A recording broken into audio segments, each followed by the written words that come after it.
Let me tell you why you're here. You're here because you know something.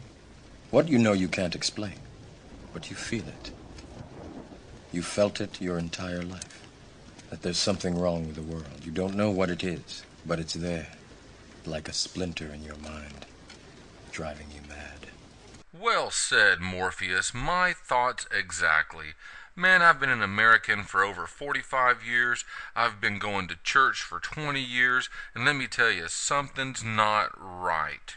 So I did some research. For the past 5 years, I've been digging and studying, and I got something to share with you. It's not easy to receive, but if you're willing to take the red pill, hang in there with me for a while.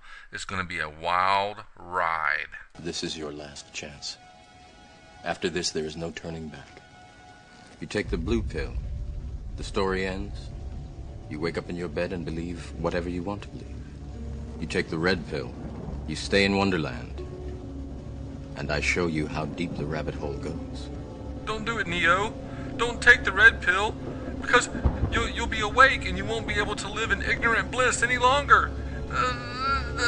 Remember, all I'm offering is the truth, nothing more. There is a thought, a concept, a truth that is undeniable. History repeats. Well, that little nugget of truth comes straight out of the Bible, the Scriptures, the Word of God. Don't turn me off. Don't roll your eyes. When it comes to the Bible, don't be like this man here. Don't be full of opinions, but yet having very little knowledge or understanding. It's in the Scriptures that we find the wisdom of God, not the wisdom of man. Ecclesiastes 1:9 says, "That which has been is that which shall be, and that which has been done is that which shall be done. There is no new thing under the sun." This tells me two things. One, that there is a God who is in somehow control of the events of history. How could they repeat otherwise?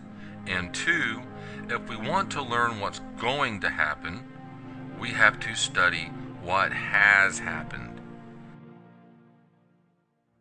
We have before us the opportunity to forge for ourselves and for future generations a new world order, a world where the rule of law, not the law of the jungle, governs the conduct of nations. When we are successful, and we will be, we have a real chance at this new world order, an order in which a credible United Nations can use its peacekeeping role to fulfill the promise and vision of the UN's founders. Hold on. New World Order?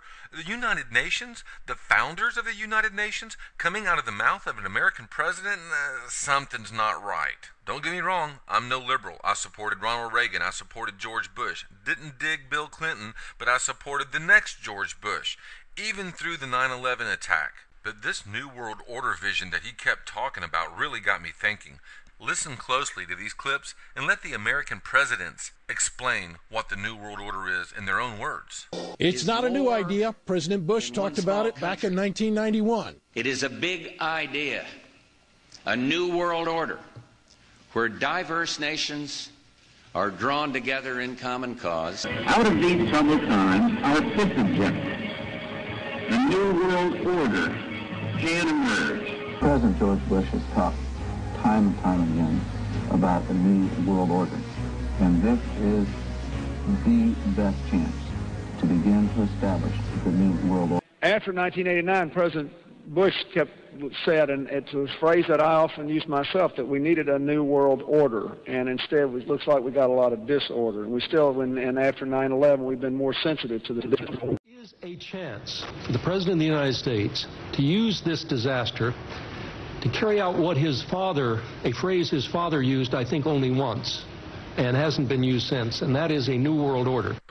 Okay, so George Bush Sr. says the New World Order is the drawing together of all the nations in a common cause. And then we have Bill Clinton agreeing, stating that 9/11 made us more sensitive to that need. Then we have Senator Gary Hart saying George Bush Jr. should use 9/11 in order to bring about the New World Order. I mean, what happened to the Republican-Democrat, liberal-conservative war? All of a sudden, they're in agreement on this grand plan. The fact that you two are working together, I love. I think it sends a signal that some things transcend political differences. Lampe, Missouri was a place where I heard George Bush and Bill Clinton talking. Where, from the point of view I had, they certainly were friends, and they didn't recognize any party lines between them. That's something for the, a smoke and mirrors illusion for the public. It's not something they adhere to because they had exactly the same agenda, and that was for bringing in this New World Order.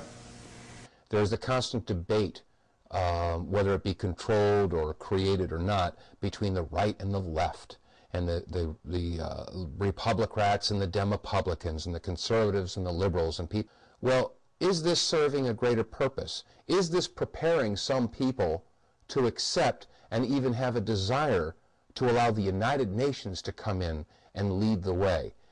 Obviously, they're dividing and conquering the American public in order to bring about a one-world global government. According to the presidents of the United States and the Charter of the United Nations and the Bible, there is a new world order coming.